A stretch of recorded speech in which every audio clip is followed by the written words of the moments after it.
One thing I was thinking about a lot in terms of what to talk about today is order of approach and pacing on the logical reasoning section, because games and reading comp, they're grouped. If you invest a bit in the game or you invest a bit in the passage, that pays off throughout the rest of that grouping of questions.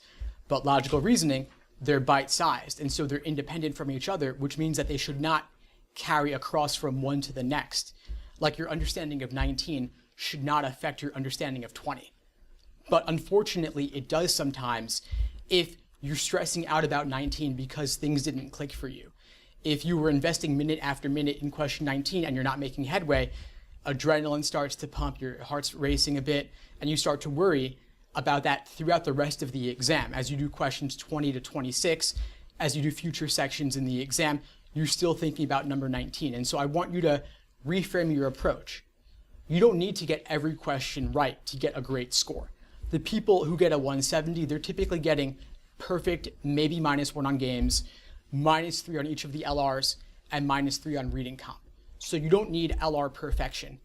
I'm not saying you shouldn't try for it, but what I am saying is that you shouldn't feel too invested in any one logical reasoning question, especially because they're independent. What you can do is you can flag 3 to 5 questions in the section, the toughest ones, and come back to this later. I got a 175 and I still do that now. If I see a question, maybe it's a parallel or principal application that takes up half the page, I'll say, you know what, I don't want to deal with that right now, maybe later. If it's question 9, I might do it in the moment because the method of reasoning will probably be simple.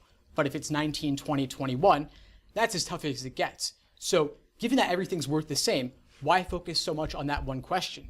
Similar if it's science and you're more of a humanities pre-law person like I am, or maybe it's formal abstract language. You can get better at those, but in the moment, you don't need to focus on them. Maybe questions 23 to 25 are going to be a little bit easier, and you can always come back to those tough ones later.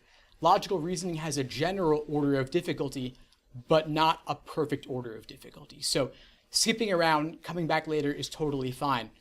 One of the cool things about the digital LSAT is that you will be able to flag questions, and you'll see at a glance everything you flagged to come back to later.